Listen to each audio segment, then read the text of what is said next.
hakikisha unaiamini ndoto yako wewe mwenyewe kwanza, kwa sababu 99% ya watu wanaokuzunguka hawaamini kama unaweza ukafanya zaidi ya unavyofanya sasa. Hawaamini kama unaweza ukabadilika na ukawa mtu mkubwa kupitia kile unachokipambania. Kwa hiyo hakikisha kile unachokiamini na kile unachokitafuta unakipambania wewe mwenyewe, pasipo kusikiliza maneno ya watu, pasipo kusikiliza watu watakuonaje.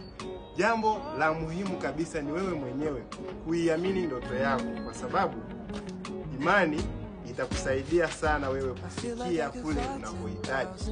Ngumu sana mtu kukutia moyo, ni ngumu sana mtu kukwambia kwamba na wewe unaweza kufanya hiki kitu na ukafanikiwa. Kwa hiyo ni wewe mwenyewe unatakiwa uiamini kwanza kuliko wao. Kipekee nimekuwa nikiwasaidia vijana wengi sana kufanya biashara kwa muda wao wa ziada, na wamekuwa na uwezo wa kuingiza $100,000 mpaka $400,000 kwa ukichukua namba yangu kwenye bio, nitafute leo kwa ushauri na msaada zaidi.